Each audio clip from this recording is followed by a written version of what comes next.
जय श्री कृष्णा। स्वागत है आपका श्री भक्ति ज्ञान चैनल में। क्या आप जानते हैं कि भारत की पवित्र नदियों में से एक नर्मदा नदी को कुंवारी नदी के रूप में पूजा जाता है। नर्मदा के हर पत्थर को शिवलिंग का दिव्य स्वरूप माना जाता है। लेकिन आपने कभी सोचा है कि नर्मदा नदी को कुंवारी क्यों कहा जाता है और ये नदी विपरीत दिशा में क्यों बहती है? इसके पीछे एक अद्भुत पौराणिक कथा छिपी हुई है जिसे बहुत कम लोग जानते हैं। इस वीडियो में मैं आपको बताऊंगी कि राजकुमारी नर्मदा क्यों कंवारी है और उनके इस स्वरूप के पीछे कौन सी रहस्यमयी कहानी जुड़ी है। ऐसा कहा जाता है कि इस कथा को सुनने से हर भक्त की मनोकामनाएं पूर्ण होती है। पौराणिक कथाओं के अनुसार मेक्कल पर्वत पर भगवान भोलेनाथ गहन तपस्या में लीन थे। उसी समय उनके पसीने एक बूंद से अद्भुत रूपवती कन्या का जन्म हुआ।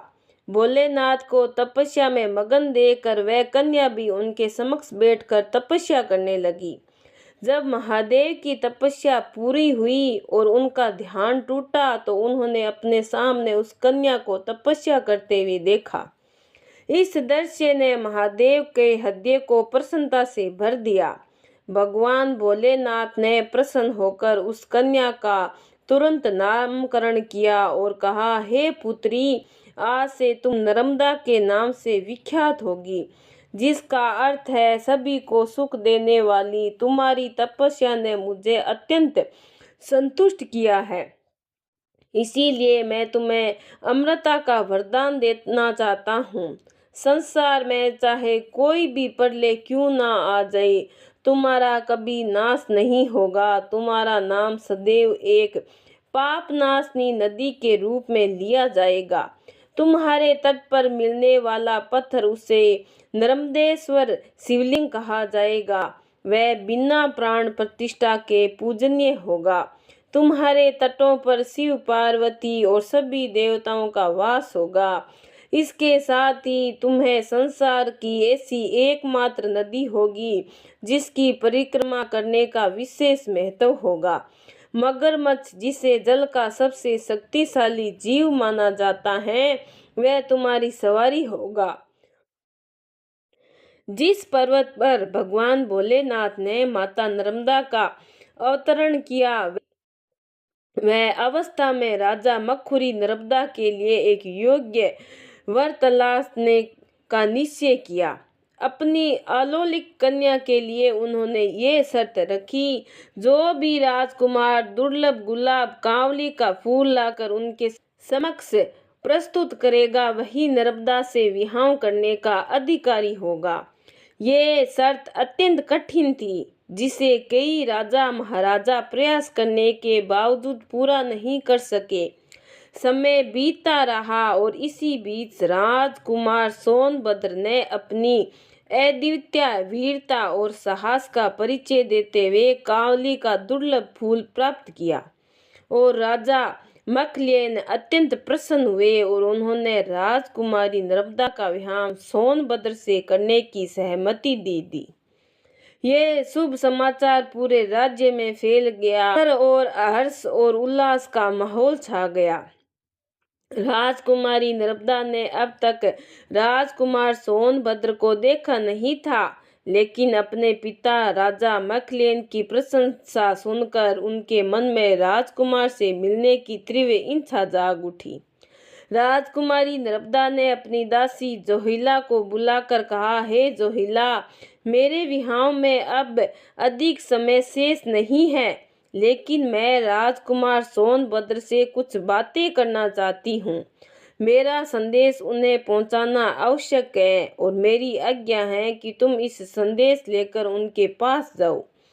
जोहिला ने राजकुमारी से निवेदन किया कि ये एक पावन अवसर है, लेकिन मेरे पास ऐसे उपयुक्त वस्त्र और आभूषण नहीं है जिनके साथ मैं राजकुमार के सामने जा सकूं। मैं आपसे अनुरोध करती हूँ कि कृपया मुझे अपने वस्त्र और आभूषण प्रदान करें ताकि मैं सम्मानपूर्वक आपका संदेश उन तक पहुंचा सकूं। राजकुमारी नर्मदा ने अपनी दासी की ये प्रार्थना स्वीकार कर ली और अपने वस्त्र व आभूषण देकर जोहिला को राजकुमार सोनभद्र के पास अपना संदेश पहुंचाने के लिए विदा किया। जोहिला जब राजकुमारी नर्मदा का संदेश लेकर राजकुमार सोनभद्र के पास पहुंची तो राजकुमार के रूप और वैभव को देखते ही उसकी शुद्ध बुद्ध खो गई। राजसी आभूषणों से सजी जोहिला राजकुमार के सामने स्वयं को माता नर्मदा के रूप में प्रस्तुत कर बैठी। राजसी वस्त्रों और आभूषणों से सजी इस कन्या को देखकर राजकुमार सोनभद्र भी जोहिला को राजकुमारी नर्मदा मानने की भूल कर बैठे। उन्होंने जोहिला को नर्मदा समझते हुए अपना प्रेम प्रस्ताव उनके सामने समक्ष रख दिया। जोहिला ने राजकुमार का प्रेम प्रस्ताव बिना किसी संकोच के स्वीकार कर लिया। इसी बीच जोहिला को गए हुए काफी समय बीत चुका था और माता नर्मदा का धैर्य जवाब देने लगा। उनके मन में चिंता और उत्सुकता बढ़ गई, अतः उन्होंने स्वयं राजकुमार सोनभद्र से मिलने का निश्चय किया। राजकुमारी नर्मदा राजमहल से निकलकर उस स्थान पर पहुंच गई जहां उन्होंने जोहिला को अपना संदेश लेकर भेजा था। राजकुमारी नर्मदा जब उस स्थान पर पहुंची तो उन्होंने सोनभद्र और जोहिला को प्रणलीय निवेदन करते देखा। ये दृश्य देखकर उनका हृदय क्रोधित हो और अपमान की तीव्र अग्नि में जलने लगा। गहरे दुख और क्रोध से भरी राजकुमारी नर्मदा ने वहीं से उल्टी दिशा में चलने का निश्चय कर लिया और प्रण लिया कि अब कभी उस स्थान पर वापस नहीं लौटेगी। उधर सोनभद्र को अपनी भूल का एहसास हुआ। उसने नर्मदा को पुकारते हुए कहा, हे नर्मदे, लौट आओ, रुक जाओ। लेकिन राजकुमारी नर्मदा ने सोनभद्र के विश्वासघात के बाद आजीवन कुंवारी रहने का निर्णय ले लिया। उसी क्षण उन्होंने वैराग्य धारण कर सन्यासिनी का रूप ले लिया और एक नया मार्ग चुन लिया। जहां भारत की अधिकतर नदियां पूर्व दिशा की ओर बहती हैं, वहीं माता नर्मदा ने अपमान और दर्द से प्रेरित होकर पश्चिम दिशा की ओर बहने का निर्णय किया। अपने रास्ते में आने वाली ऊंची ऊंची पहाड़ियों और घने जंगलों को पार करते हुए उन्होंने अपना मार्ग स्वयं बनाया। कलकल और छलछल की मधुर ध्वनि के साथ माता नर्मदा निरंतर आगे बढ़ती रही और महिलाओं के इलाकों तक जा पहुंची। कहा जाता है कि आज भी नर्मदा परिक्रमा के दौरान कुछ स्थानों पर माता नर्मदा का करुण विलाप सुनाई देता है, मानो उनका हृदय आज भी दुख और अपमान से भरा हुआ है।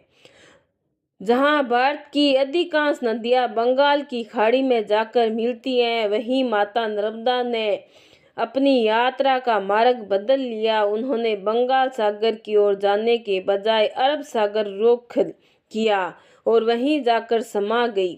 आज भी माता नर्मदा के दर्शन करने वाले उनके स्वास्थ्यिक सौंदर्य, चारित्रिक तेज और उनकी भावनाओं के उफान को महसूस करते हैं। इस कथा का भौगोलिक सत्य देखें और इसे स्पष्ट होता है कि नगर के ग्राम बड़ा के निकट जोहिला नदी सोनभद्र के तट से वाम पास में दशरथ घाट पर संगम करती है और इसी क्षेत्र में कथा के अनुसार रूठी हुई राजकुमारी नर्मदा को वारी और अकेली विपरीत दिशा में बहती हुई प्रेरित होती है। राजकुमारी और दासी द्वारा राज वस्त्र बदलने की ये कथा प्रयागराज के पूर्वी क्षेत्र में आज भी प्रचलित है। हिला नदी को आज भी इस घटना के कारण अपवित्र माना जाता है और इसी पवित्र नदियों में शामिल नहीं किया जाता। वहीं दूसरी ओर माता नर्मदा के लिए पुराणों में कहा गया है कि जिस पुण्य की प्राप्ति गंगा जी में स्नान करने से होती है, वही पुण्य माता नर्मदा मैया के दर्शन से भी मिल जाता है। एक और कथा के अनुसार एक बार माता गंगा भगवान शिव के पास पहुंची और उनसे व्यथित होकर कहा, हे प्रभु, पृथ्वीलोक में इतने पापी हैं कि उनके स्नान करने से मेरा जल दूषित हो गया है। अब मैं क्या करूं? भगवान भोलेनाथ ने मुस्कुराते हुए कहा, माता गंगा से कहा कि देवी, आप नर्मदा मैया के पवित्र जल में स्नान कीजिए। उनके पावन स्पर्श से आपके सभी कष्ट तुरंत ही दूर हो जाएंगे। तभी से ये परंपरा बनी है कि ग्रहों के विशेष योग पर माता गंगा स्वयं नर्मदा मैया के पावन तट पर स्नान करने के लिए आती हैं। और ये थी नर्मदा देवी के कुंवारी रहने की पौराणिक कथा, जो त्याग, प्रेम और वैराग्य का अद्भुत उदाहरण प्रस्तुत करती है। नर्मदा मैया आज भी अपने पवित्र जल और दिव्यताओं के लिए जानी जाती हैं और उनकी परिक्रमा करने वाले भक्त उनके चीर कुंवारी रूप की महिमा को नमन करते हैं। यदि आपको ये कहानी अच्छी लगी है तो लाइक सब्सक्राइब जरूर करें। बहुत बहुत धन्यवाद।